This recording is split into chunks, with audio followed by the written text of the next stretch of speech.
All right, good morning, ladies and gentlemen of YouTube. We're here with the ugly Ironman. Let me back up, see, get it a little bit more. Um, the tank's missing. It took that down, and I went to slip the tank, and it came apart way easier than I was expecting. So I stopped, and I wanted to make this quick video. Um, is the little particles that you're seeing are the concrete where I backfilled the coil that was in there with concrete, and it has turned it back to dust. I mean, you might find like a semi. There's a chunk right there, like it's just like talc, like compressed talc, and but there's no concrete left in it. Is what I'm trying to get at. Well, it is. If you put water in that, it would still be concrete. But it's completely baked back out, is what I'm trying to say. The temperatures were way too hot. And you got to remember, that's water cooled temperatures. This thing burns really, really hotter than I can like without paper and pencil try to tell you. And even then, I can't make you understand it if you don't. Um, I had one guy that I was talking to, and we were talking about the mild steel. And here's the liner, the original liner that was inside of it, and it crystallizes the metal, is what happens. Um, to give you an example, I mean, there's nothing left in the metal. Some of it's even worse than that. It just brittle. I mean, and I saved that. It came out early this spring. And I wanted to show y'all, that's why you can't use mild steel. It cannot be used in this kind of design. It has to be 304, 316 stainless, somewhere in that range to handle the temperatures. The knocking that I was hearing is, I did figure that out up here. Let's see if I can get up there for y'all. But it's completely, like it's done.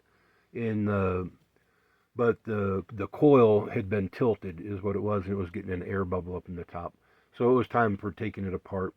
And what I'm going to do is I'm going to take the coil out, and I'm going to down in here, about right, somewhere in here is the top of the firebox, is I'm going to put in ceramic, what do you call that stuff? The fluffy stuff. It's like insulation, but it's insulation, but it is batting or whatever you want to call it for forge.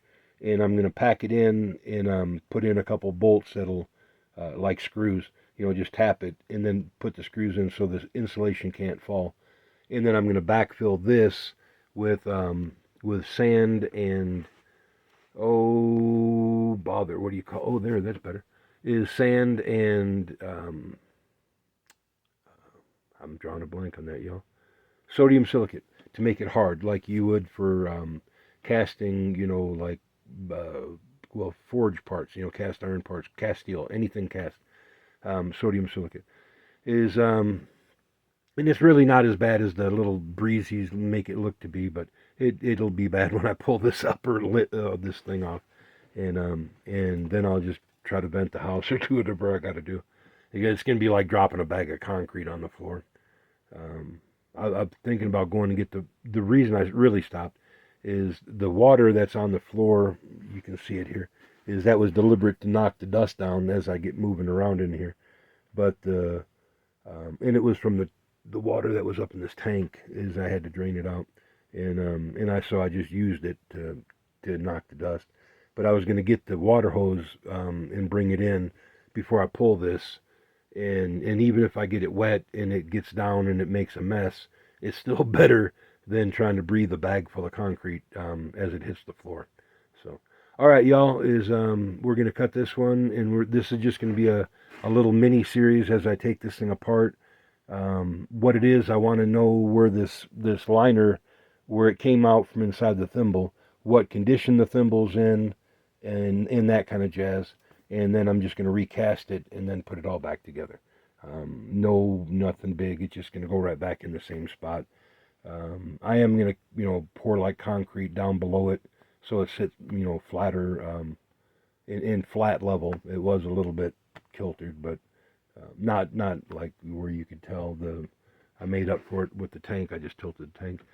In the and because of the temperatures of this thing there was an air gap between here and the tank, making the actually putting the tank on top just not really effective. And so it may not even get the tank back up there anymore. Is now that I got the new pipes and the size and all that, I'm just gonna put a coil on there and then force it down into the floor. But it's gonna be much bigger. It's gonna be sand. It'll be insulated with sand and concrete um, to the best that I can. But you've seen what it does to the. This was high temperature concrete on top of it all, not just normal concrete. That's I'd have to look it up. Something Satan or something like that. Diablo. I mean, this stuff was meant for really high temperatures, but it's because it was cooled is what made it. The temperature was too extreme. It would hot and too cold and just turned it back to powder. Like normal refractory cement, if you run it up really slow and then you run it down really slow, that's the reason. So you're not doing that to it. So, and you don't run it to these temperatures. I mean that's where the design was for, is to run at these temperatures. But it makes it not smoke, and that's nice. So, like I said, we're gonna pull this. We're gonna get the garden hose first. Then we're gonna pull this. Then clean it all up and see where we're at. And I'll probably pop a video when I'm inside somewhere about where these bolts are. Is where the upper and lower bolt together. And but then I can get inside and see where the thimble's at. And when I get that far, I'll make another video. All right, talk to you then.